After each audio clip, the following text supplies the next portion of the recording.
نحمده ونصلي على رسوله الكريم اما بعد فقد قال الله تبارك وتعالى كما ورد في سورة الأحقاف اعوذ بالله من الشيطان الرجيم بسم الله الرحمن الرحيم وإذا حشر الناس كانوا لهم أعداء وكانوا بعبادتهم كافرين صدق اللہ العظیم۔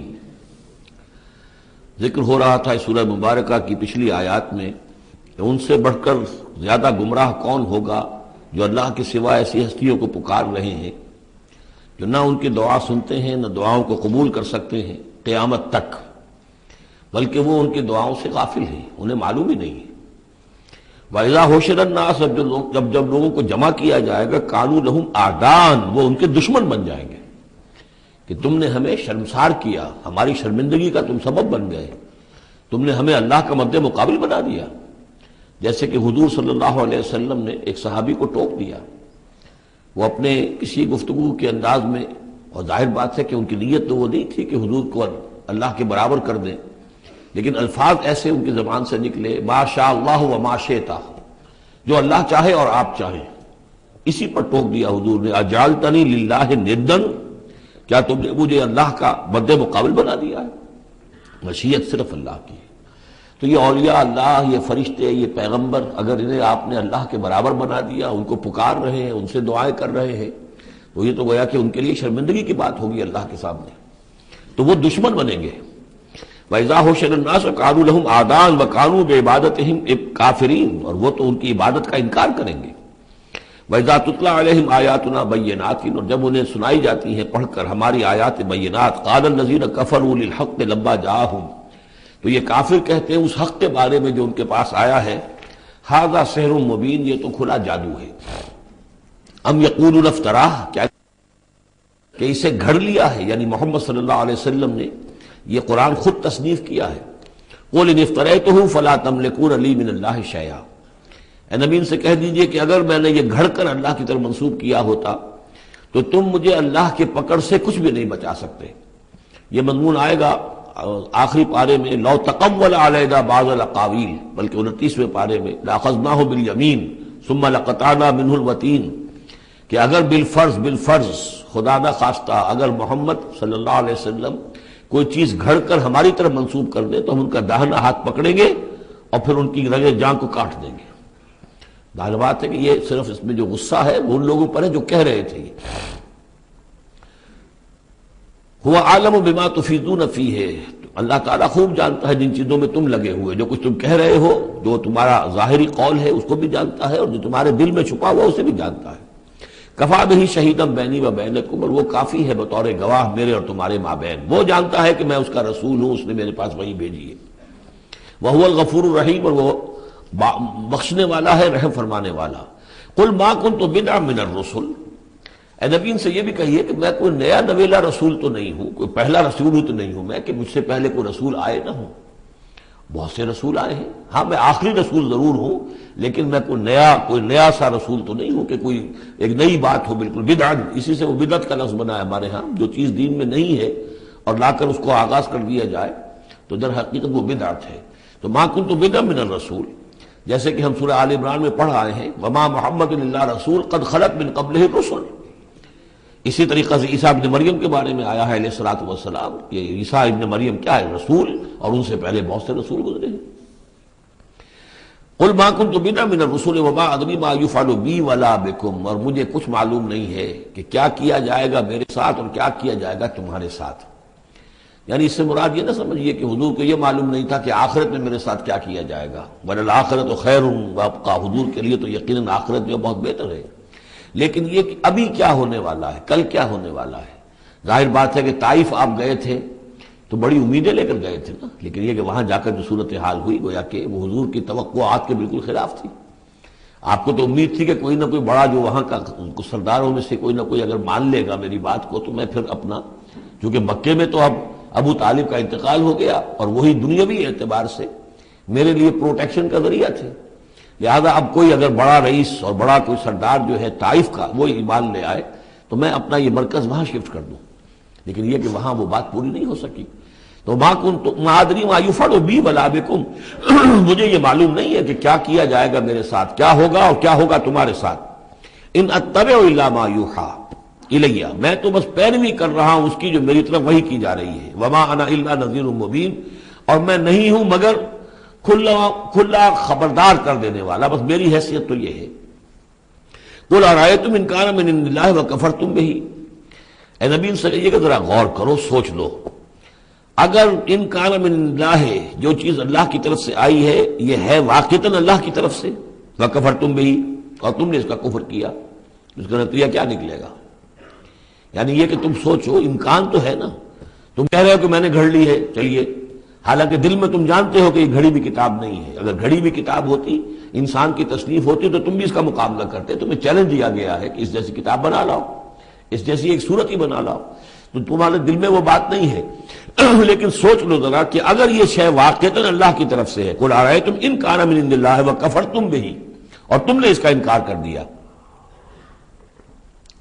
وشہد شاہد من بنی اسرائیل علی مثلہ، اور گواہی دے چکا ہے ایک گواہ بنی اسرائیل میں سے ایک ایسی ہی کتاب کی.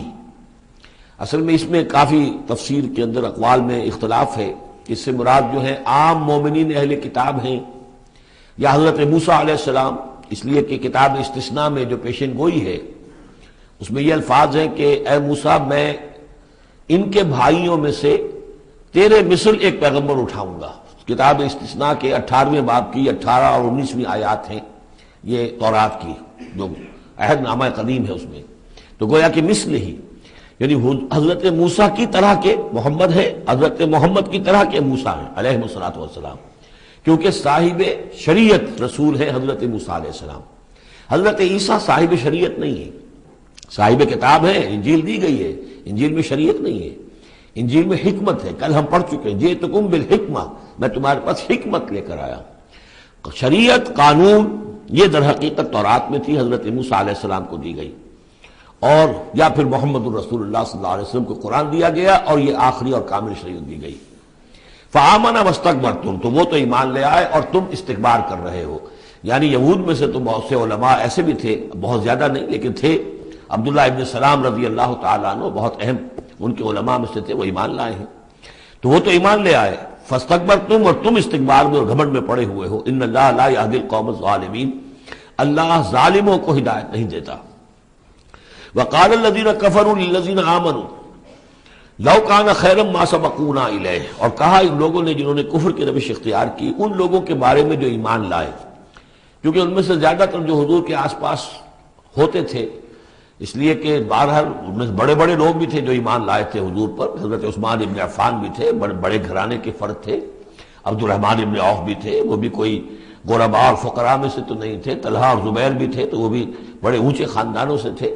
لیکن یہ کہ عام طور پر حضور کے آس پاس جو ہوتے تھے یہ لوگ اپنے اپنے کاموں کے اندر بھی مصروف ہوتے تھے، لیکن جو غرباء تھے وہ حضور کے ارد گرد زیادہ موجود رہتے تھے. اور یہ بات بار بار آ چکی ہے حضرت نوح کے بیان میں بھی اور پھر حضور کے بارے میں بھی کہ اے محمد تمہارے گرد تو ہم بیٹھے ہوتے ہیں ہمارے کمی کاری لوگ، بڑے گھٹیا لوگ، ہمارے پس طبقات کے لوگ جو ہیں، کوئی غلام ہے ہمارا، کوئی اور یہاں پہ محنت مزدوری کرنے والا ہے، تو ہمارے شایان شان نہیں ہے کہ ہم آپ کے پاس آ کر بیٹھیں. یعنی ذرا ان کو اپنے سے دور کرو. جس پر کہ اللہ تعالیٰ نے کئی مرتبہ یہ فرمایا کہ اے نبی آپ ان کی بات پر نہ جائیے، اور کہیں ان اہل ایمان کو کہ جو صبح و شام اللہ کو پکارتے ہیں اور اللہ کی رضا جوئی میں لگے ہوئے ہیں، ان کو کہیں آپ اپنے سے دور نہ کر دیں. اگر ایسا آپ کریں گے تو یہ ظلم ہو جائے گا.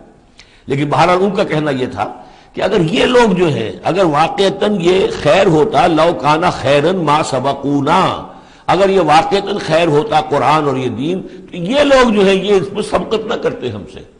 بڑے ہم ہیں، سمجھدار ہم ہیں، دانشور ہم ہیں، ایلیٹ آف دی سوسائٹی ہم ہیں، تو ہم نے تو پیش قدمی کی نہیں ہے. لیکن یہ لوگ پیش قدمی کر رہے ہیں، تو اس کا مطلب ہے کہ یہ بات بھی گھٹیا ہی ہے جو تم پیش کر رہے ہو، جس کو گھٹیا قسم کے لوگ قبول کر رہے ہیں. یہ طنز ہے اس میں چھپا ہوا. وقال الذین کفروا للذین آمنوا لو کان خیرا ما سبقونا وَإِذْ لَمْ يَهْتَدُوا بِهِ فَسَيَقُولُونَ هَذَا إِفْكٌ قَدِيمٌ، اور جب یہ اس قرآن کے ذریعے سے ہدایت نہیں پا رہے تو کہتے ہیں کہ یہ تو گھڑا ہوا چیز، گھڑی ہوئی چیز ہے، افک ہے، پرانی شے ہے. وَمِن قَبْلِهِ کتاب موسیٰ اماما ورحمہ، حالانکہ اس سے پہلے موسیٰ کی کتاب موجود تھی اور اب بھی ہے، اماما ورحمہ، وہ بھی رہنمائی کرنے والی ہے اور رحمت ہے۔ وَهَذَا كِتَابٌ مُصَدِّقٌ لِسَانًا عَرَبِيًّا، اور یہ کتاب نازل ہوئی ہے اس کی تصدیق کرتے ہوئے، یعنی تصدیق دونوں معنی میں، ایک تو کہ قرآن تصدیق کرتا ہے کہ تورات اللہ کی کتاب تھی، اللہ کی کتاب ہے، اگرچہ اس میں تحریف کر دی گئی ہے لیکن بہرحال اللہ کی کتاب تھی۔ اِنَّا أَنزَلْنَا التَّوْرَاةَ فِيهَا هُدًى وَنُورٌ، ہم نے تورات نازل کی تھی، اس میں ہدایت بھی تھی، نور بھی تھا۔ پھر انجیل کے بارے میں فیہ ہدی ونور، قرآن دونوں کی تصدیق کرتا ہے۔ دوسرا یہ کہ تورات میں اور انجیل میں جو پیشین گوئیاں تھیں ان کا مصداق بن کر قرآن آیا ہے، تو قرآن مصدق ہے لسانًا عربیًا، اور بڑی ہی عمدہ فصیح اور بلیغ عربی زبان میں ہے، لینذر الذین، تاکہ خبردار کر دے ان لوگوں کو ظلموا جنہوں نے کہ کفر کی روش اختیار کی، خبردار کر دینے کی ذمہ داری ہے۔ اور اسی لیے یہ جو آسان زبان میں ہم نے اس کو اتارا ہے تاکہ ہر شخص تک یہ بات پہنچ جائے۔ وَبُشْرَىٰ لِلْمُحْسِنِينَ، اور جو ایمان اور اسلام اور احسان کی روش اختیار کریں ان کے لیے یہ بشارت بن جائے۔ ان الذین قالوا ربنا اللہ ثم استقاموا فلا خوف علیہم ولا هم يحزنون، یقیناً وہ لوگ، یہ وہی الفاظ آ گئے جو سورہ حامیم سجدہ میں آئے تھے، جنہوں نے کہا ہمارا رب اللہ ہے پھر اس پر جم گئے۔ اور میں نے عرض کیا تھا، وہ پھر دوبارہ عرض کر رہا ہوں کہ استقامت میں قیامت مضمر ہے۔ جنہوں نے کہا ہمارا رب اللہ ہے پھر اس پر جم گئے، یعنی پھر راضی برضائے رب رہنا، اسی پر توکل کرنا، اسی کی رضا جوئی کو اپنی زندگی کا مقصد بنانا، پھر اس کی اطاعت کرنا، اس کے احکام کی پابندی کرنا، اور اس کے جملہ جو بھی اس نے ذمہ داریاں عائد کی ان کو پورا کرنے کے لیے تن من دھن لگا دینا، یہ سب استقامت میں شامل ہے۔ استقامت کے معنی کیا ہے؟ جیسے کہ میں نے آپ کو بتایا تھا کہ حضور سے ایک صاحب نے یہ پوچھا، بلکہ کہا، فرمائش کی کہ مجھے تو کوئی ایک بات ایسی بتا دیجئے جس سے میں پلے باندھ لوں، میں زیادہ لمبی چوڑی باتیں نہیں سمجھ سکتا۔ حضور نے فرمایا، قل آمنت باللہ ثم استقم، کہو کہ میں ایمان لایا اللہ پر، پھر جم جاؤ، ٹھک جائے تمہارا دل اس کے اوپر کہ واقعتاً پالن ہار وہی ہے، پروردگار وہی ہے، حاجت روا وہی ہے، مشکل کشا وہی ہے، اور وہ ہماری دعاؤں کا سننے والا وہی ہے۔ پھر یہ کہ اسی کے لیے انسان ہمتاً اپنے آپ کو وقف کر دے، ان صلاتی و نسکی و محیای و مماتی للہ رب العالمین۔ ان الذین قالوا ربنا اللہ ثم استقاموا فلا خوف علیہم ولا هم يحزنون، یہ استقامت والے جو ہیں تو اولیاء اللہ ہو گئے نا۔ پھر جیسے کہ ہم نے سورہ یونس میں پڑھا تھا، الا ان اولیاء اللہ لا خوف علیہم ولا هم يحزنون الذین آمنوا وكانوا يتقون، جو ایمان لائے اور اس پر مستقیم ہو گئے، قائم ہو گئے، جازم ہو گئے، اور وہی تو اللہ کے ولی ہیں، وہی اللہ کے دوست ہیں۔ ان کے لیے نہ کوئی خوف ہے، نہ وہ کسی حزن سے دوچار ہوں گے۔ اولئک اصحاب الجنت خالدین فیہا، وہ جنت والے لوگ ہیں، اس میں رہیں گے ہمیشہ ہمیش، جزاء بما كانوا يعملون، اور یہ جزا ہوگا ان کے اعمال کا۔ یہ بات کئی دفعہ میں نے واضح کی ہے کہ بندے کو یہ سمجھنا چاہیے، اور یہی بندے کہیں گے جنت میں داخل ہونے کے بعد بھی کہیں گے اللہ کے نیک بندے، کہ ہماری یہ طاقت نہیں تھی، صلاحیت نہیں تھی کہ ہم اپنے بل پر اور اپنے اعمال کے بل پر یہاں جنت میں داخل ہو سکتے۔ یہ اللہ کا فضل ہے۔ الحمدللہ الذی ہدانا لہذا وما كنا لنہتدی لولا ان ہدانا اللہ، کل شکر اس اللہ کا جس نے ہمیں یہاں داخل کیا اور ہمیں پہنچا دیا یہاں تک ہماری رہنمائی فرما دی، اور ہم ہرگز ہدایت نہ پا سکتے اگر اللہ ہی ہمیں ہدایت نہ دیتا۔ لیکن اللہ تعالیٰ بار بار کہتا ہے کہ ٹھیک ہے، لیکن یہ کہ تمہارے اعمال تھے، تم نے بھی محنت کی تھی، تم نے فیصلہ کیا تھا، اما شاکرم و اما کفورا، جو ہم نے تمہیں اختیار دے دیا تھا، تم نے ہمارے شکر گزار بندے بن کر زندگی گزارنے کا فیصلہ کیا، ہم نے قدر افزائی فرمائی، ہم نے تمہیں توفیق دی، ہم نے تمہارے راستے کی رکاوٹوں کو جو ہے آسان کر دیا، لیکن یہ کہ بہرحال تمہارا عمل اس میں شامل ہے۔ جزاء بما كانوا يعملون، یہ در حقیقت بدلہ ہوگا ان کے اعمال کا۔ ووصینا الانسان بوالدیہ حسنا، اور ہم نے وصیت کی انسان کو، تاکید کی انسان کو اس کے والدین کے بارے میں احسانا، کہ اس کے ساتھ احسان کی روش، نیک سلوک، خدمت۔ اور اس میں بھی خاص طور پر والدہ کا معاملہ جو ہے یہ سورہ بنی اسرائیل میں بھی ہے اور یہاں بھی ہے۔ وہاں بھی آیا تھا ووصینا الانسان بوالدیہ حملتہ امہ وہنا علی وہن وفصالہ فی عامین، تو والدین میں جو ہے والدہ کا حق فائق ہے والد کے حق پر، ویسے دونوں کے ساتھ اس نے سلوک ہو، دونوں کا ادب ہو۔ وَإِمَّا يَبْلُغَنَّ عِندَكَ الْكِبَرَ أَحَدُهُمَا أَوْ كِلَاهُمَا فَلَا تَقُل لَّهُمَا أُفٍّ وَلَا تَنْهَرْهُمَا وَقُل لَّهُمَا قَوْلًا كَرِيمًا، یہ ہم پڑھ چکے ہیں۔ لیکن یہاں بھی اور وہاں بھی خاص طور پر والدہ کا، اس لیے کہ مشقت جو ہے پیدائش میں ساری کی ساری مشقت جو ہے ماں کی ہے، باپ کا کیا حصہ ہے؟ وہ تو ایک کوئی اس کی لذت کا لمحہ ہوتا ہے، وہ اس کے اندر اس نے وہ بوند ٹپکائی اور فارغ۔ اب وہ ساری مصیبت کون جھیل رہی ہے؟ وہ عورت جھیل رہی ہے، ماں جھیل رہی ہے۔ سارا پریگننسی کا دور جو ہے، اس میں ابتدائی دور جو ہے، اس میں اسے جی بتلا رہا ہے، الٹیاں آ رہی ہیں، چیزوں سے نفرت ہو رہی ہے، پھر جب بوجھل ہو گئی ہے، جسم بوجھل ہو گیا ہے، بوجھ اٹھائے ہوئے ہے، پھر وضع حمل کی مشقتیں ہیں، وہ درد ذیل ہے، پھر اس کو دودھ پلانا ہے 2 سال تک، اس کے جو اس کو گند ہے اس کو صاف کرنا ہے، پوتڑے دھونے ہیں، یہ سارے کام کون کر رہا ہے؟ ماں کر رہی ہے۔ باپ کا تو اس میں حصہ ڈائریکٹ نہیں، انڈائریکٹ ہے کہ بہرحال وہ کمائی کرتا ہے، پرووائڈ کرتا ہے، یہ بات دوسری ہے، لیکن جو مشقت ماں کی ہے، اسی لیے حدیث میں آتا ہے کہ ایک صحابی نے حضور سے سوال کیا کہ میرے حسن سلوک کا سب سے اولین مستحق کون ہے؟ آپ نے فرمایا تمہاری والدہ۔ انہوں نے پوچھا پھر ان کے بعد کون؟ فرمایا پھر تمہاری والدہ۔ تیسری مرتبہ پھر کون؟ حضور پھر والدہ تمہاری۔ چوتھی مرتبہ جب اس نے پوچھا ان کے بعد کون، تو آپ نے فرمایا تمہارے والد۔ یعنی والدہ کا حق جو ہے وہ والد کے حق پر، یہ ہے اخلاقی حق۔ قانونی حق والد کا زیادہ ہے، اگر سیپریشن ہو جائے گی تو اولاد والد کی ہے، قانونی حق اس کا زیادہ ہے، لیکن اخلاقی حق، خدمت کا حق اور جنت جس کے پاؤں تلے ہے وہ باپ نہیں ماں ہے۔ جنت جو ہے وہ تو اس کے قدم تلے تحت اقدام الامہات، اس حوالے سے اخلاقی مقام جو ہے وہ عورت کا زیادہ ہے، ماں کا زیادہ ہے۔ فرمایا حملتہ امہ کرہا ووضعتہ کرہا، اس کی ماں نے اسے اٹھائے رکھا اپنے پیٹ میں تکلیف جھیل کر، اور پھر اس کو وضع حمل ہوا، اس کو جنا تکلیف کے ساتھ، وحملہ وفصالہ 30 شہرا، اور اس کا یہ حمل اور پھر دودھ پلانا یہ لگ بھگ جو ہے 30 مہینے ہوتے ہیں۔ حتی اذا بلغ اشدہ، یہاں تک کہ جب وہ اپنی پوری قوت کو پہنچتا ہے، بلوغت کو پہنچتا ہے، اور یہاں سے بلوغت سے مراد جو ہے وہ نفسیاتی بلوغت ہے، ذہنی اور نفسیاتی بلوغت۔ ایک جسمانی بلوغت ہوتی ہے، وہ تو 16 17 18 اس سال کے اندر آدمی جو ہے وہ پورا بالغ ہوتا ہے، لیکن جسمانی بلوغت نہیں، یہاں جو ہے 40 برس کا ذکر آ رہا ہے۔ حتی اذا بلغ اشدہ وبلغ 40 سنۃ، جب وہ 40 برس کا ہو جاتا ہے۔ سائیکولوجیکل میچورٹی جو ہے انسان کی وہ 40 برس کی ہے، یہی وجہ ہے کہ 40 برس ہی کی عمر میں جو بھی نبوت جو ہے وہ ملتی تھی، حضور کو بھی 40 برس کی۔ فلما بلغ 40 سنۃ حبب الیہ الخلاء فکان یخلو بغار حراء، ایک حدیث ہے بڑی پیاری جس کی راویہ ہیں ام المومنین حضرت عائشہ صدیقہ رضی اللہ تعالیٰ عنہ، جس میں فرمایا انہوں نے کہ حضور نے مجھے بتایا کہ جب میری عمر 40 برس کے قریب ہوئی تو مجھے خلوت گزرنی محبوب ہو گئی، تنہائی میں بیٹھ کر، اور پھر آپ جا کر کئی دن کئی راتیں جو ہے غار حرا میں آپ تنہا رہتے تھے، خلوت گزری، پھر وہیں پر وہی کا آغاز ہوا ہے۔ تو 40 برس کی عمر، اگرچہ استثناءات ہیں، حضرت یحییٰ کے بارے میں ہم پڑھ چکے ہیں سورہ مریم میں، آتیناہ الحکم صبیہ، بچپن ہی میں اللہ نے انہیں حکمت عطا فرما دی، اور ان کو جو بھی وہ میچورٹی ہے اللہ نے بہت ابتدائی عمر میں عطا فرما دی۔ حضرت عیسیٰ کا معاملہ بھی ایسا ہی ہے، لیکن عام قاعدہ و قانون وہی ہے 40 برس کا۔ حتی اذا بلغ اشدہ وبلغ 40 سنۃ قال رب اوزعنی ان اشکر نعمتک التی انعمت علی وعلی والدی، تو وہ کہتا ہے کہ میرے پروردگار مجھے اس کی میری قسمت یہ بنا دے، یہ میرا نصیب فرما دے، مجھے اس کی توفیق دے کہ میں شکر ادا کر سکوں تیرے انعامات کا جو مجھ پر ہوئے اور میرے والدین پر ہوئے، وان اعمل صالحا ترضاہ، اور یہ کہ میں ایسے عمل کروں اچھے جو تجھے پسند آئے، جنہیں تو پسند کرے، واصلح لی فی ذریتی، اور پھر یہ کہ میرے لیے میری اولاد کے لیے بھی، اولاد میں بھی میرے لیے بہتری پیدا کر دے۔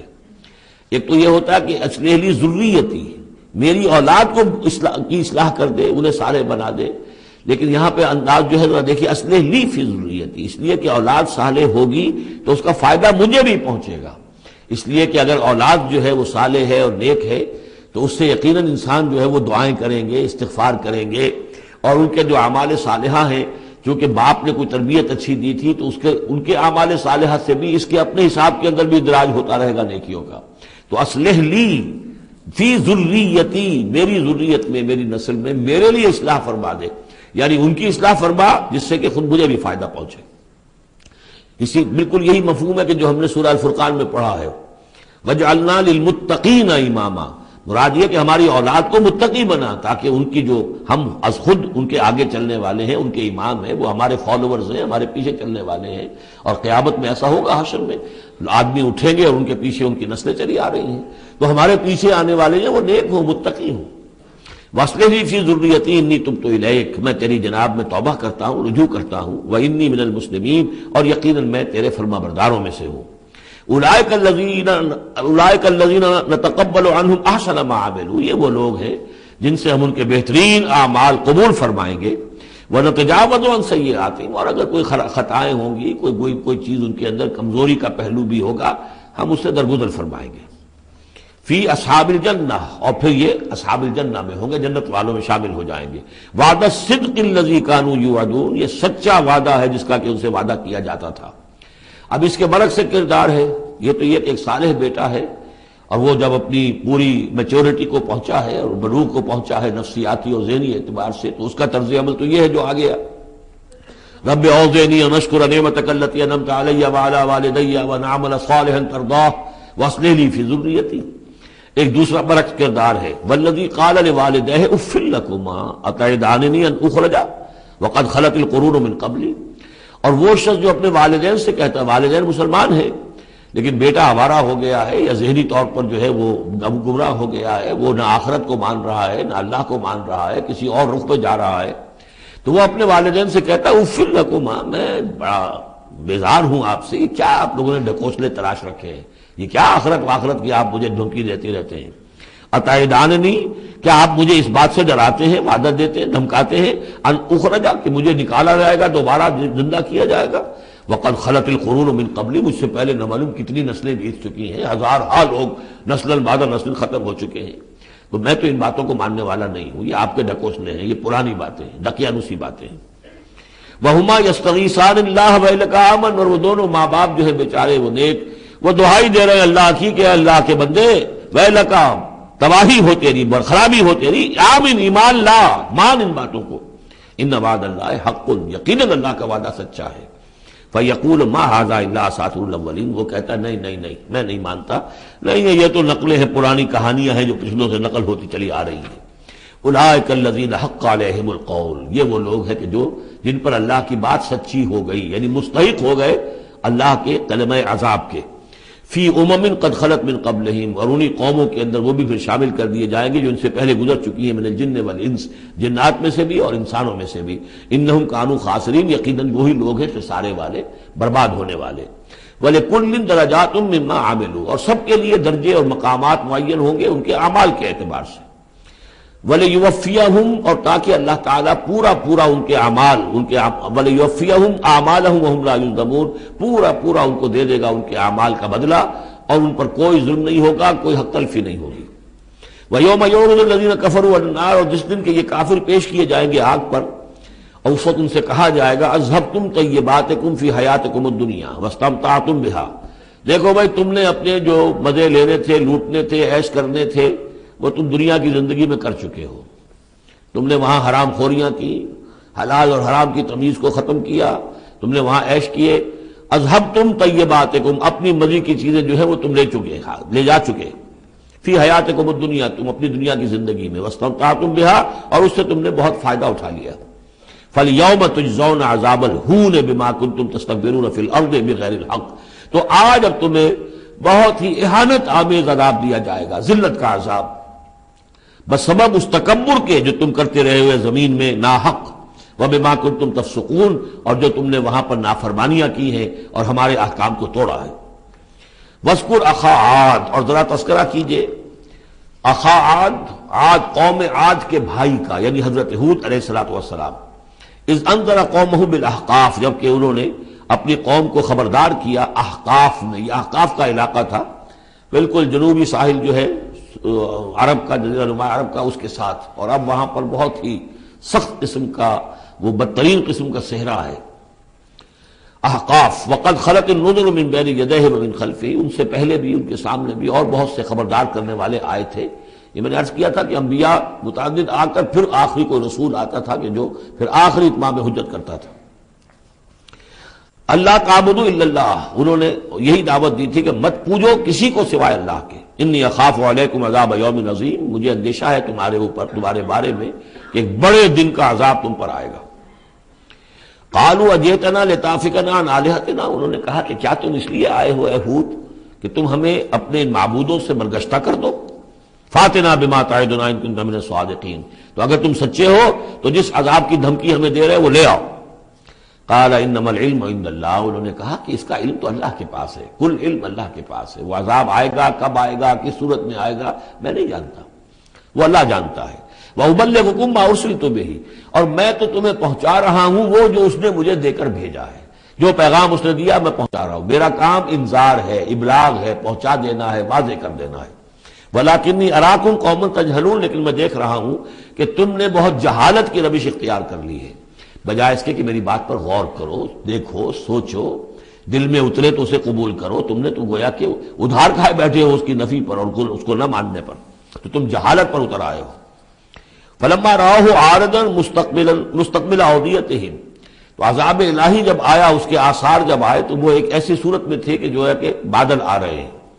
تو جب دیکھا انہوں نے اس کو، یعنی عذاب کو، راؤ ہو، یہ وہ عذاب کے لیے ضمیر ہے، عارضاً کہ اس کو ہم نے ایک ابر کی صورت میں بھیجا، مستقبل اودیتہم، جو ان کی وادیوں کی طرف چلا آ رہا تھا، سامنے آ رہا تھا۔ قالوا هذا عارض ممطرنا، ان کو یہ تو بادل آ گئے، ابر ہے، اب بارش ہوگی، جلتھل ہو جائیں گے، مطر آ رہی ہے۔ بل هو ما استعجلتم به، نہیں، یہ تو وہ شے جس کی تم نے جلدی مچائی تھی کہ لے آؤ عذاب اگر لا سکتے ہو۔ ریح فیہا عذاب علیم، وہ ایک جھکڑ تھا جس کے بارے میں آئے گا سورۃ الحاقہ میں کہ سخر علیہم سبع لیال و ثمانیۃ ایام، 7 رات اور 8 دن مسلسل وہ جھکڑ چلا ہے۔ ریح فیہا عذاب علیم، وہ جھکڑ ہے جس میں بہت بڑا عذاب ہے۔ تدمر کل شیء بامر ربھا، وہ ہر شے کو اپنے رب کے حکم سے اٹھا کر پٹکتی تھی، وہ ہوا جو ہے اٹھاتی تھی اور پٹکتی تھی۔ تدمر، جیسے کسی درخت کی جڑ سے اکھاڑا جائے پھر پھینک دیا جائے۔ اور وہ چونکہ تھے بھی بڑے طویل القامت لوگ، تو بڑے بڑے ستونوں کی طرح پھر پڑے تھے، کاجاد النخل خاویہ، جیسے کہ وہ کھجوروں کے تنے پڑے ہوئے ہوں زمین کے اوپر۔ تدبر کل شیء بامر ربھا فاصبحوا لا یری الا مساکنہم، پھر وہ ایسے ہو گئے کہ اب کچھ نظر نہیں آ رہا تھا سوائے ان کے مسکنوں کے، ان کے گھر نظر آ رہے ہیں، ان کی حویلیاں، ان کی بلڈنگیں، لیکن وہاں اس میں بسنے والا اب کوئی نظر نہیں آ رہا۔ کذالک نجزی القوم المجرمین، اسی طرح ہم بدلہ دیا کرتے ہیں مجرموں کی قوم کو۔ وَلَقَدْ مَكَّنَّاهُمْ فِي مَاءٍ مَّكَّنَّاكُمْ فِيهِ، اب یہاں قریش سے، مکے والوں سے خطاب ہو رہا ہے۔ ان کو ہم نے جو تمکن عطا کیا تھا زمین میں، جو مال و اسباب دیا تھا، جو طاقت دی تھی، فِي مَاءٍ مَّكَّنَّاكُمْ فِيهِ، اس میں اتنا تمکن تمہیں ہم نے نہیں دیا، اتنی طاقت تمہارے پاس نہیں ہے۔ ان کی تہذیب، جیسا کہ میں عرض کر چکا ہوں، وہ شداد کا جو شہر تھا، اب اس کے جو ہے باقیات وہ نظر آ چکے ہیں سیٹلائٹس کے ذریعے سے کہ زمین کے نیچے جو ہے بہت گہرے وہ موجود ہیں، جو ان کے اوپر عذاب آیا اور اس کے اوپر، لیکن وہ دبے ہوئے موجود ہیں۔ اس کے بڑے بڑے جو ہے ستون جو بنائے تھے انہوں نے، غالباً 30 بڑے بڑے ان کی فصیل کے ساتھ جو ہے پلرز ہیں جن کو گن لیا گیا ہے، اب وہ موجود ہیں۔ یہ ساری نشانیاں اب ایک ایک کر کے ظاہر ہوں گی۔ وَلَقَدْ مَكَّنَّاهُمْ فِي مَاءٍ مَّكَّنَّاكُمْ فِيهِ، ہم نے وہ چیزیں انہیں دی تھی کہ جو اے قریش تمہیں نہیں دی، ہم نے ان کو، تمہیں وہ تمکن نہیں دیا۔ وَجَعَلْنَا لَهُمْ سَمْعًا وَأَبْصَارًا وَأَفْئِدَةً، ہم نے ان کے لیے بھی، ہم نے انہیں سماعت کان بھی دیے تھے، وَأَبْصَارًا آنکھیں بھی دی تھیں، افئدہ بھی دیے تھے، دل اور عقل بھی دی تھی۔ فَمَا أَغْنَىٰ عَنْهُمْ سَمْعُهُمْ وَلَا أَبْصَارُهُمْ وَلَا أَفْئِدَتُهُم مِّن شَيْءٍ، تو کچھ کام نہیں آئے ان کے، نہ تو ان کی سماعت، ان کی بصارت، نہ ان کے دل یا عقلیں، میں کسی شے میں انہیں نہیں بچا سکے۔ اذ کانوا یجحدون بآیات اللہ، جبکہ وہ انکار کرتے رہے اللہ کی آیات کا۔ وحاق بہم ما کانوا بہ یستہزئون، اور ان کو گھیر لیا اور ان پر الٹ پڑی وہی چیزیں جن کا کہ وہ مذاق اڑایا کرتے تھے۔ وَلَقَدْ أَهْلَكْنَا مَا حَوْلَكُم مِّنَ الْقُرَىٰ، اور ہم نے تو ہلاک کیا ہے بہت سی بستیوں کو جو تمہارے ہی ارد گرد آباد تھیں۔ میں وہ نقشہ بنا کے بھی آپ کو دکھا چکا ہوں کہ یہ تمام جو احقاف، یہ گویا کہ مکے کے جنوب مشرق میں تھے۔ سمود کا علاقہ جو ہے مکے کے شمال میں تھا، اسی شمال کے رخ پر جو ہے پھر وہ مدین کا علاقہ، اور پھر یہ کہ ادھر ڈیڈ سی کے ساتھ ساحل پر، اس کے بھی اب حال ہی میں خبر آئی ہے کہ اس کے بھی جو کھنڈرات وغیرہ ہیں وہ بحرۂ ڈیڈ سی جو ہے، بحرۂ مردار، اس کے اندر پانی کے نیچے وہ موجود ہیں۔ ابھی ان کی تلاش ہو گئی ہے، وہ نکل آئے ہیں، مطلب یہ کہ ان معلوم ہو گئے ہیں، انکشاف ہو گیا ہے۔ تو فرمایا وَلَقَدْ أَهْلَكْنَا مَا حَوْلَكُم مِّنَ الْقُرَىٰ، ہم نے بہت سی بستیوں کو، شہروں کو ہلاک کیا جو تمہارے ارد گرد ہی تھی۔ وَصَرَّفْنَا الْآيَاتِ لَعَلَّهُمْ يَرْجِعُونَ، اور اسی طرح ہم نے پھیر پھیر کر ان کو یہ آیات اپنی سنائی ہے تاکہ وہ رجوع کریں، پلٹیں، لوٹیں۔ فَلَوْلَا نَصَرَهُمُ الَّذِينَ اتَّخَذُوا مِن دُونِ اللَّهِ قُرْبَانًا آلِهَةً، تو کیوں نہ مدد کی ان ہستیوں نے جنہیں انہوں نے اللہ کے سوا سمجھا تھا کہ یہ معبود ہیں جو اللہ کی طرف، ہم اللہ سے ہمیں قریب کر دیں گے، ہمیں تقرب اللہ کا ہمارا ضرورت، ہمیں جو ہے وہ درجے حاصل کر دیں گے، اس کا ذریعہ بن جائیں گے۔ بل ضلوا عنہم، جب وہ عذاب کا وقت آیا وہ سب گم ہو گئے، ہوا ہو گئے، خواب تھا جو کچھ کو دیکھا، جو سنا افسانہ تھا۔ وذالک افکہم، یہ تو اصل میں ان کی من گھڑت باتیں تھیں، ان میں حقیقت تو تھی ہی نہیں۔ وما کانوا یفترون، اور جو کچھ بھی افطرا وہ کر رہے تھے وہ تھا۔ وَإِذْ صَرَفْنَا، اب وہ واقعہ آ رہا ہے جس کا میں نے آج شروع میں تذکرہ کیا تھا۔ اور حضور صلی اللہ علیہ وسلم، اور یہ واقعہ جو ہے جبکہ حضور گئے تھے طائف، اور طائف سے جب واپس آ رہے تھے تو آپ نے نخلہ، ایک مقام ہے وادی نخلہ، اس میں چند دن قیام کیا مکے جانے سے پہلے۔ اور چونکہ دل گرفتہ تو بہت تھی جب آپ طائف سے واپس آئے ہیں، طائف میں جو کچھ بیتی تھی وہ آپ کو معلوم ہے۔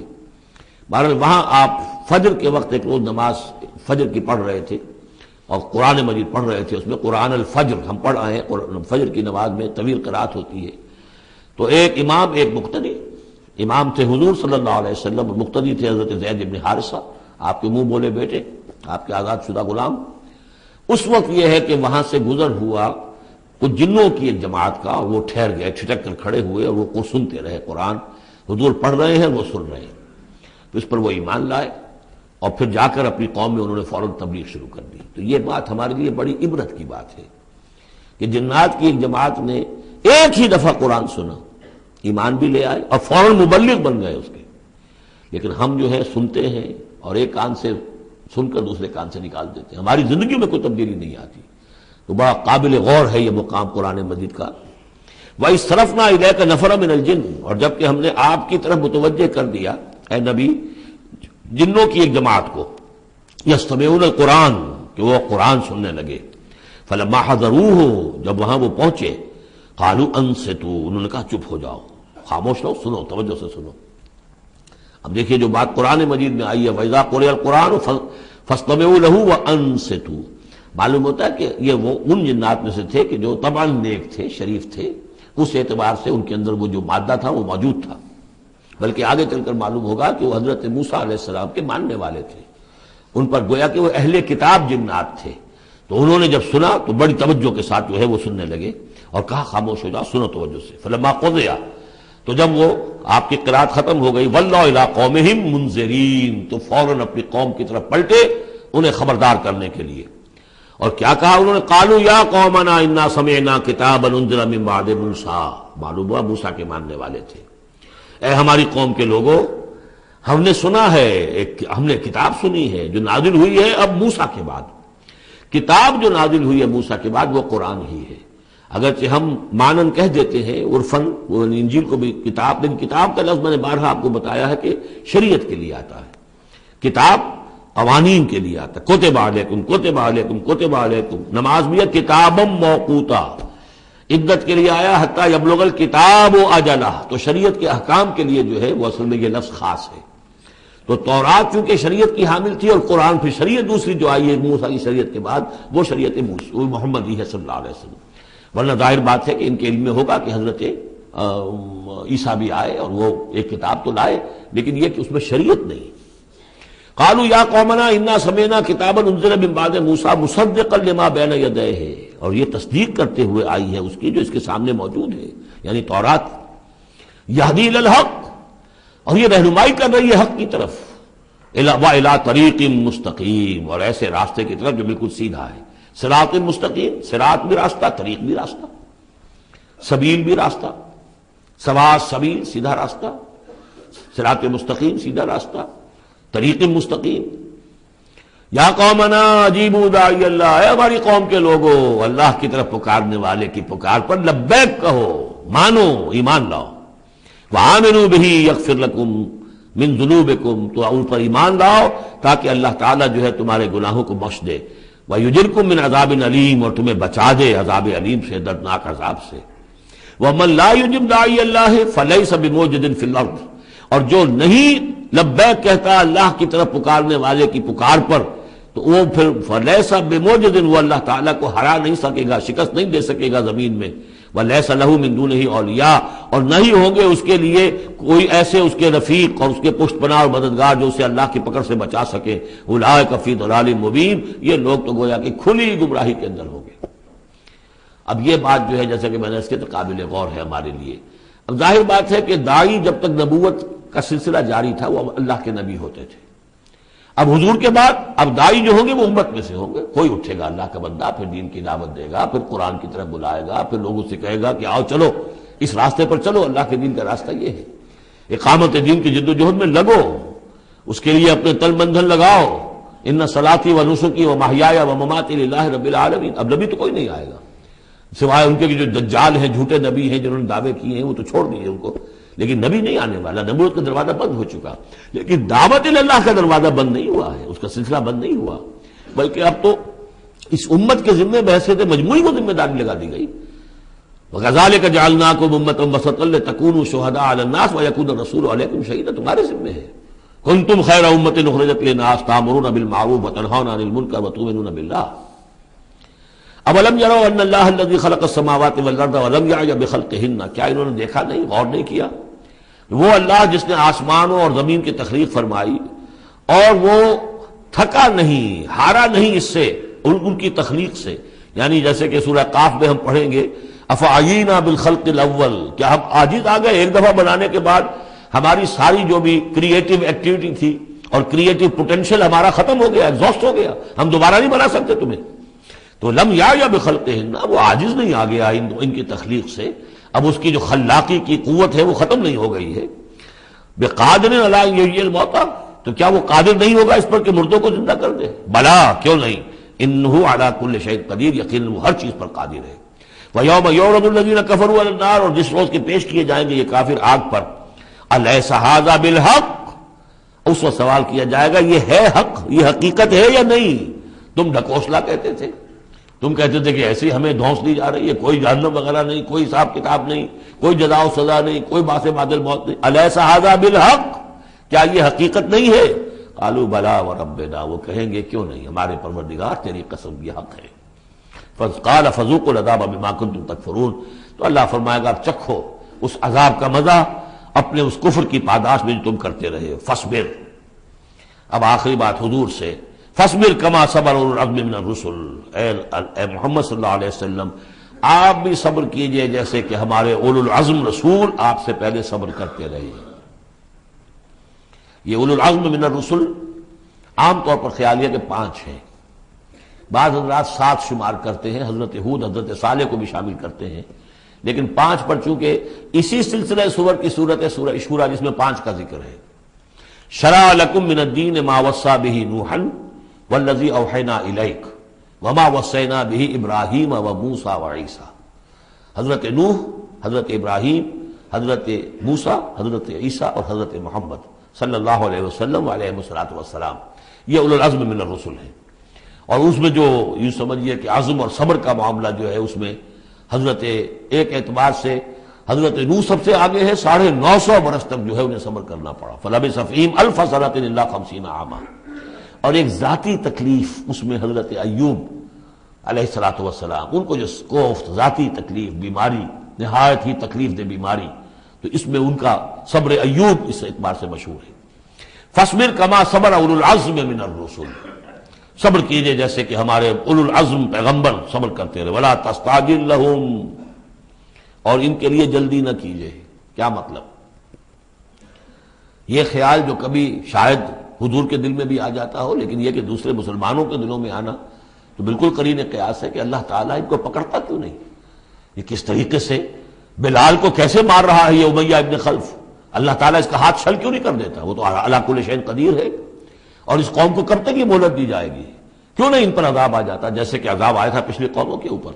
فرمایا نہیں، ولا تستعجل، پچھلی سورت بھی اسی پر ختم ہوئی تھی کہ اے نبی اہل ایمان سے یہ کہیے کہ ذرا ان کو ابھی معاف کریں، ابھی ان کو کچھ عرصے کے لیے، چونکہ جو ہمارا ابھی فیصلہ جو ہے وہ یہ ہے کہ ابھی وہ وقت عذاب کا نہیں آیا ہے، تو ابھی یہ ذرا درگزر کرتے رہیں۔ وہی بات یہاں خاص طور پر واحد کے صیغے میں خطاب کر کے حضور سے کہی جا رہی ہے، فاصبر کما صبر اولو العزم من الرسل ولا تستعجل لهم، تستعجل لهم ان کے لیے جلدی نہ کیجیے۔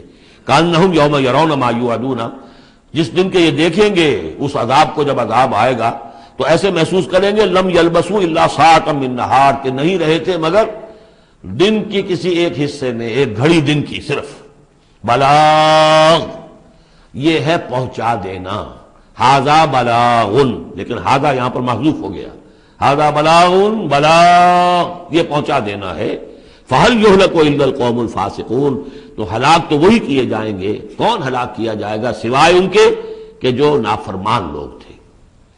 یہاں یہ جو 8 سورتوں کا ایک سلسلہ چلا آ رہا تھا وہ بھی ختم ہوا، اور یہ کہ جو 5واں جو گروپ ہے مکی اور مدنی صورتوں کا، ان میں سے جو مکیات کا سلسلہ ہے وہ ختم ہو گیا، اور یہ 13 صورتیں ہیں، سورہ سبا، فاطر، پھر یاسین، پھر صافات، پھر صاد، اور پھر یہ 8 صورتیں، سورہ زمر، اور پھر مومن، اور پھر حامیم سجدہ، اور شورا، اور زخرف، اور دخان، اور جاسیہ، اور احقاف۔ یہ صورتیں ہیں کہ جہاں مکیات ہیں۔ اب اس کے ساتھ 3 مدنیات ہیں۔ یہ 3 جو مدنیات ہیں ان میں سے 2 صورتیں تو بڑی ہم وزن ہیں اور جوڑے کی شکل میں ہیں، لیکن ایک صورت جو ہے اگرچہ بہت جامع صورت ہے قرآن حکیم کی وہ، لیکن اس کو ہم کہہ سکتے ہیں مضمون کے اعتبار سے کہ وہ سورہ فتح کا ایک ضمیمہ ہے۔ اگرچہ اسلامی ریاست کے اصول، اسلامی معاشرے کے لیے بنیادی ہدایات کے اعتبار سے قرآن حکیم کی اہم ترین، جامع ترین صورت ہے۔ 18 آیات میں اللہ تعالیٰ نے یوں سمجھیے کہ سورہ نساء، سورہ مائدہ میں جو اصول دیے ہیں اسلامی معاشرے کے اور اسلامی ریاست کے، ان کا لب لباب اور خلاصہ 18 آیات میں ہے سورہ حجرات کی۔ جہاں تک سورہ محمد صلی اللہ علیہ وسلم کا تعلق ہے، یہ بھی قرآن کی ان صورتوں میں سے ہے کہ جس کا 2 نام ہے، اس کا نام سورہ قتال بھی ہے۔ زمانہ نزول جو ہے یہ غزوہ بدر سے متصلاً قبل نازل ہوئی ہے، یعنی سورہ بقرہ ہی کا ضمیمہ اس کو سمجھنا چاہیے۔ سورہ بقرہ ہے اکثر وہ آیات جو نازل ہوئی ہیں ہجرت کے بعد سے لے کر اور غزوہ بدر تک، ایک تو ان کا بڑا مجموعہ ہے جو 40 رکوعوں پر مشتمل ہے، وہ تو سورہ بقرہ ہے، لیکن اس کو علیحدہ رکھا گیا ہے، اگرچہ ہے اسی سلسلے کے اندر، اور اس کے علیحدہ رکھنے کا ابھی میں بیان کروں گا کہ سبب کیا ہے۔ تو گویا کہ اس کو ایک طرح سے سمجھیے کہ زمانہ نزول کے اعتبار سے یہ سورہ بقرہ کا ضمیمہ ہے، غزوہ بدر سے قبل نازل ہوئی۔ اور اس کا پس منظر کیا ہے کہ جب یہ حضور نے صلی اللہ علیہ وسلم اپنا اقدام کا عمل شروع کیا ہے، یعنی ایک تو 12 برس تک مکے میں تو حکم یہ تھا کہ ہاتھ بندے رکھو، ہاتھ رکے رکھو، نو ریٹیلیشن، ریونج کا کیا سوال، انتقام تو بہت دور کی بات ہے، no raising of hands even in self defence, اپنے بچانے کے لیے بھی ہاتھ نہیں اٹھانے۔ اگر خباب بن الارت سے کہا گیا کہ اتارے کپڑوں اتار دو، لیٹ جاؤ انگاروں کے اوپر لیٹ جاؤ۔ حضرت یاسر کو اور حضرت سمیہ کو اور حضرت عمار کو جو کچھ بھی ایذائیں دے رہا تھا ابو جہل، کسی مسلمان کو اجازت نہیں تھی کہ جا کر اس کا ہاتھ پکڑے، نہیں۔ یہ مرحلہ تھا پیسو ریزسٹنس کا کہ جو تکلیف آئے جھیلو، جوابی کارروائی کوئی نہیں۔ لیکن اب جیسا کہ ہم سورہ حج میں پڑھ چکے، اذن للذین یقاتلون بانہم ظلموا، اب ایک قتال کا دور شروع ہو گیا۔ لیکن یہ کہ جو منافقین تھے یا جن کے دلوں میں روگ تھا، جو اب اس جان جوکھوں میں ڈالنے کے لیے تیار نہیں تھے، وہ کچھ کہہ رہے تھے کہ آخر لڑائی بھڑائی کا کیا فائدہ ہے، یہ تو کوئی صلح سے کام کرنا چاہیے۔ یا کوئی یہ بھی کہتا ہوگا کہ گڑ دے کر مارا جا سکتا ہو تو زہر کا کو دینا ہے، ہم اپنی دعوت و تبلیغ کے کام کو بس جاری رکھیں۔ اور یہ تو محمد نے، معاذ اللہ میں ان کی بات نقل کر رہا ہوں، یہ محمد نے خود جو ہے مہم جوئی شروع کر دی ہے کہ انہوں نے جو ہے ان کو چھیڑ چھاڑ شروع کر دی، ان کے قافلوں کا تعاقب شروع کر دیا، ان کی جو ہے وہ گویا کہ لائف لائن کے اوپر ہاتھ ڈال دیا۔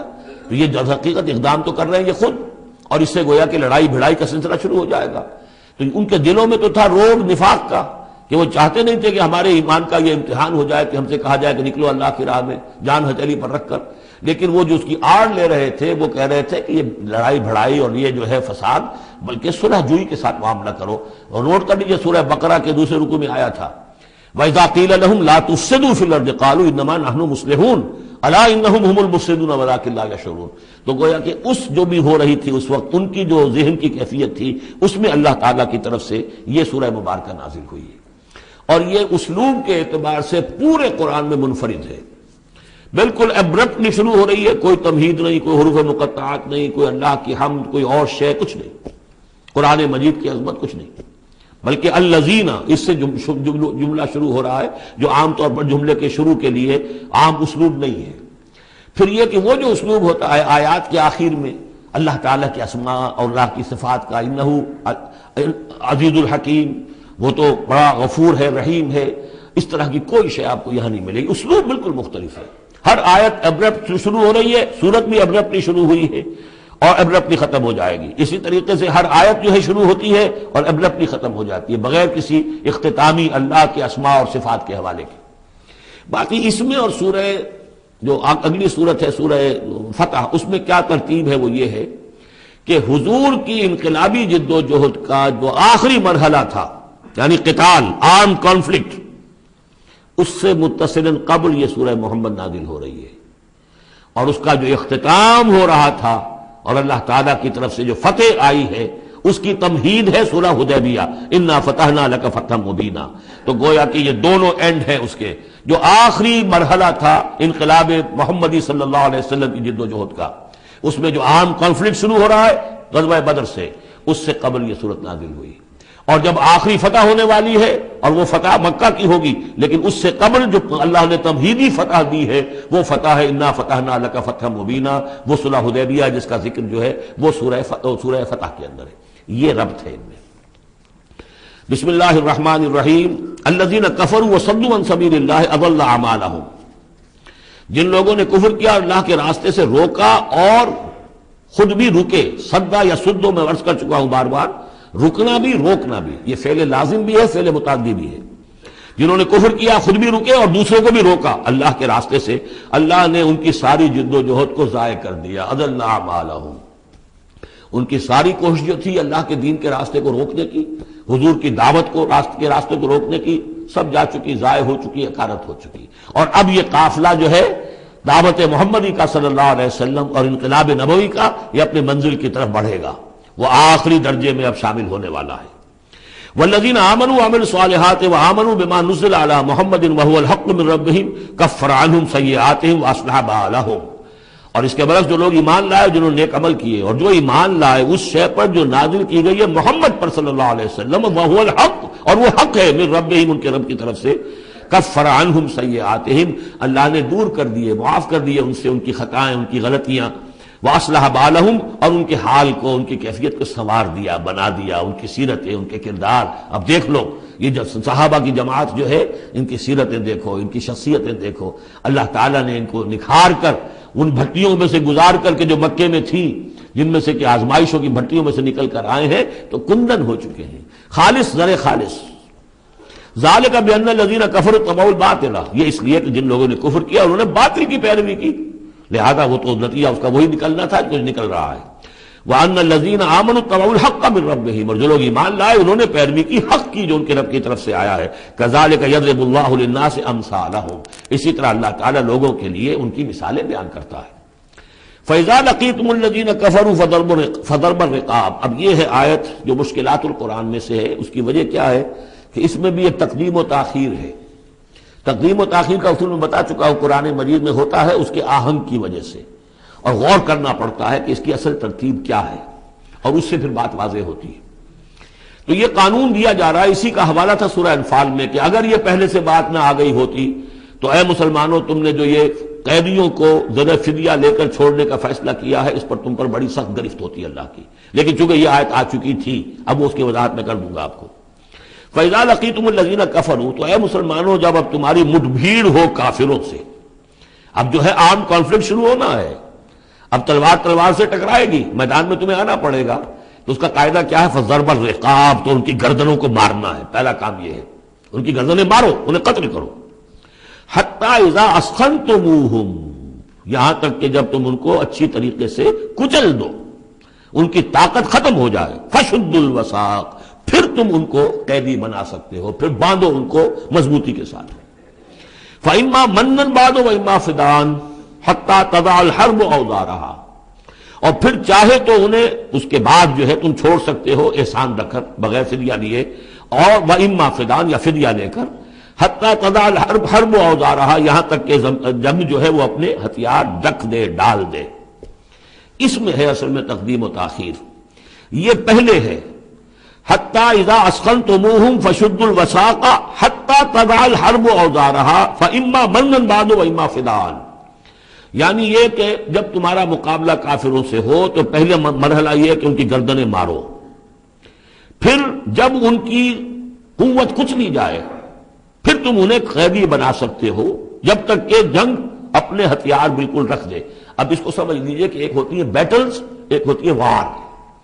بدر جنگ تھی لیکن بیٹل کی نوعیت کی تھی، وار تو 6 سال تک چلنی ہے، battle of Badr, battle of Uhud, battle of Ahzab, battle of Bani Mustaliq, battle نہ معلوم کتنی بیٹلز ہیں. یہ 6 سال تک مسلسل جنگ ہے جس میں کہ تھوڑا سا وقفہ آیا صلح حدیبیہ کی وجہ سے، ورنہ تو جا رہا ہے. وار واز کنٹینیوئنگ، وار ابھی ختم نہیں ہوئی ہے، ایک بیٹل ختم ہوئی ہے، ایک مہم ختم ہوئی ہے، ایک لڑائی ختم ہوئی ہے، جنگ تو جاری ہے. حتی تضع الحرب اوزارہا، جبکہ وہ جنگ اپنے ہتھیار رکھ دے، یعنی اس درجے وہ دین کا غلبہ ہو جائے کہ اب کوئی ریزسٹنس نہ رہے. تو پھر یہ ہے کہ چاہے تم ان کو چھوڑ دو فدیہ لے کر، اور چاہے تم ان کو ویسے بھی احسان سے بھی چھوڑ دو تو کوئی حرج نہیں، احسان کرو بغیر فدیہ لیے بھی چھوڑ دو تو کوئی حرج نہیں.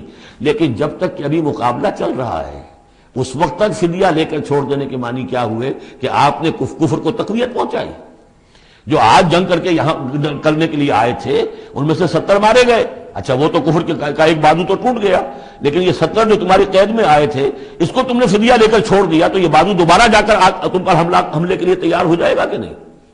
لیکن چونکہ یہاں پہ اب اس کا معاملہ ججمنٹ کا، واقعتاً دشمن کی کمر کچلی گئی ہے یا نہیں، یہ ہے ججمنٹ کا معاملہ. تو حضور نے اگر یہ سمجھا کہ کمر کچلی گئی ہے تو اس کے اوپر پکڑ نہیں ہو سکتی. اجتہاد جو ہے، اجتہاد کا اصول یہ ہے کہ اجتہاد میں مخطی بھی ہو تو اسے اجر ملتا ہے اور مصیب ہو تو دوہرا اجر ہے. چونکہ حضور کے اجتہاد پر یہ تھا تو آپ کو اگر چھوڑ دیا گیا تو اما منن بعد و اما فدان، جب یہ آلٹرنیٹو اس کے اندر موجود ہے اس آیت کے اندر کہ اس کے بعد پھر چاہو تو تم بغیر کوئی فدیہ لیے ہوئے احسان دھر کر چھوڑ دو اور چاہے فدیہ لے کر چھوڑ دو، تو حضور نے اس کو استعمال کیا ہے. اگرچہ اللہ تعالیٰ کے نزدیک ابھی وہ کچھ بھی نہیں گئی تھی کفر کی طاقت، لہذا یہ قبل از وقت ہے جو اجتہاد ہو گیا ہے. اسی لیے کہا کہ اگر یہ آیت نازل نہ ہو چکی ہوتی پہلے تو جو کچھ تم نے کیا ہے اللہ تعالیٰ اس پر تمہاری پکڑ سخت کرتا. میرا خیال ہے میں وہ آیت بھی آپ کو سنائی دوں، اس لیے کہ یہ بہت مشکل مقامات میں سے ہے، بڑی مشکل سے لوگوں کی سمجھ میں آتی ہے. یہ دیکھیے یہ آیت نمبر 67 سے سنا رہا ہوں. ما کان لنبی ان یکون لہ اسری حتی یسخن فی الارض، وہی لفظ جو یہاں آیا ہے حتی اذا اسخنتموہم حتی یسخن فی الارض. کسی نبی کے لیے یہ روا نہیں ہے کہ وہ کوئی قیدی بنا لے جب تک کہ زمین میں پوری طریقے سے خونریزی نہ ہو جائے اور کفر کو کچل نہ دیا جائے. تریدون عرض الدنیا، تم دنیا کا ساز و سامان چاہتے ہو کہ یہ فدیہ دیں گے رقم آئے گی. واللہ یرید الآخرہ، اللہ کے نگاہوں کے سامنے آخرت ہے. اللہ عزیز الحکیم، اللہ عزیز اور حکیم ہے. لولا کتاب من اللہ سبقا، اگر یہ اللہ کی طرف سے وہ کتاب پہلے آنا چکی ہوتی، حکم، اب یہ کتاب کے معنی پھر وہی حکم ہے یہاں پر، اللہ کی طرف سے پہلے یہ آیت جو ہے جو اس حکم پر مبنی ہے وہ نازل نہ ہو چکی ہوتی، لمسکم فیما اخذتم عذاب عظیم، تو جو کچھ تم نے لیا ہے اس پر تمہارے اوپر بڑی سخت گرفت ہوتی ہے اللہ کی طرف سے. لیکن چونکہ وہ تھی فکلوا مما غنمتم حلالا طیبا، تو جو بھی اب تمہیں غنیمت ملی ہے اسے کھاؤ حلال، اس کو حلال اور طیب سمجھتے. یہ ہے اس آیت کا مطلب. جب تمہارا مقابلہ ہو دشمنوں سے تو گردنیں مارنا ہے پہلا کام، پھر جب پوری طرح کچل لو، طاقت کچھ نہیں گئی کفر کی، تو پھر قیدی بھی بناؤ. فشدوا الوثاق حتی تضع الحرب اوزارہا، جب جنگ بالکل ختم ہو جائے اور گویا کہ وہ ہتھیار ڈال دیے، جنگ نے ڈنگ ڈال دیے، اب کوئی طاقت نہیں رہی کفر میں، پھر تم چاہو تو ان کو فدیہ لے کر چھوڑ دو، چاہو تو بغیر فدیہ کے بھی چھوڑ دو، کوئی بات نہیں، اب کوئی خطرہ نہیں، اس لیے کہ انقلاب آ چکا اور مستحکم ہو چکا، اب ان کے کیے کچھ نہیں ہوگا.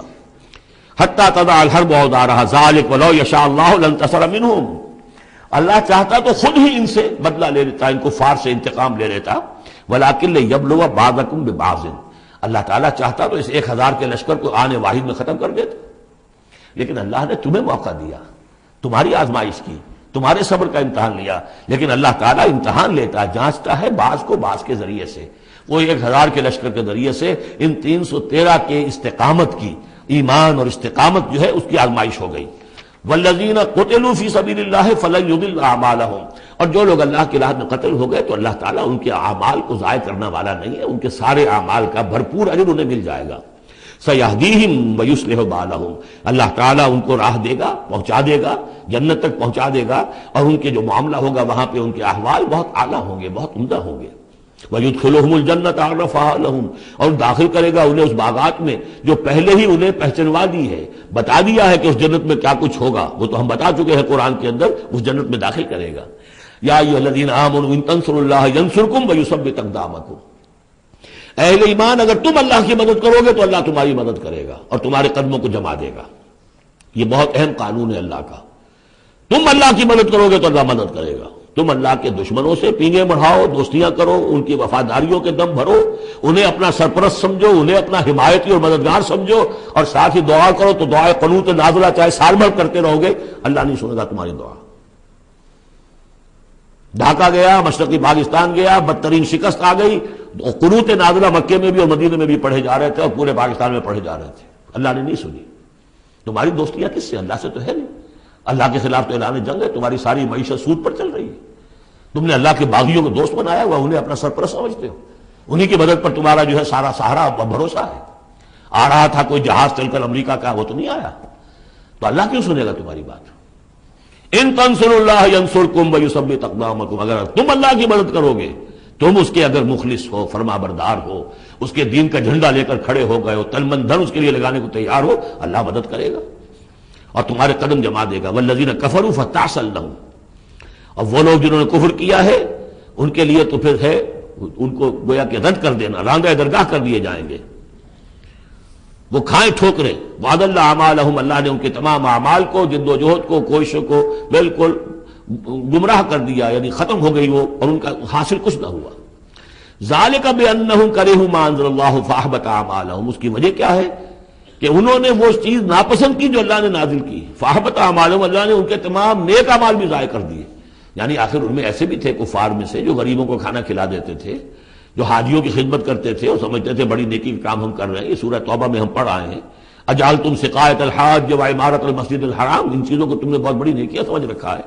لیکن یہ کہ اگر تم نے اللہ کے نازل کیے ہوئے قرآن کو ناپسند کیا ہے تو اللہ نے تمہاری ساری اعمال جو ہے حبس کر دیے. افلم یسیروا فی الارض فینظروا کیف کان عاقبۃ الذین من قبلہم، تو کیا یہ زمین میں گھومے پھرے نہیں کہ یہ دیکھتے کہ کیا انجام ہوا ان لوگوں کا جو ان سے پہلے تھے.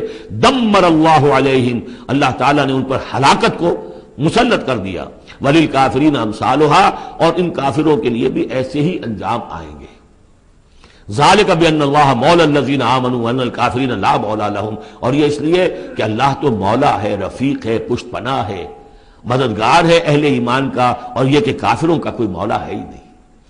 یہ اصل میں یہیں سے حضور نے پھر وہ نعرہ اخذ کیا تھا جب غزوہ احد میں، جب وقتی طور پر مسلمانوں کی شکست ہو گئی اور حضور بھی اور صحابہ بھی پھر پہاڑ کے اوپر چڑھ گئے احد پر، اور اس کے بعد پھر جو دامن میں کھڑے ہوئے تھے جو کفار کے اس وقت کے سربراہ تھے، اس میں ابو سفیان تھے اور خالد بن ولید جو بعد میں دونوں ایمان لے آئے صحابہ میں سے ہیں.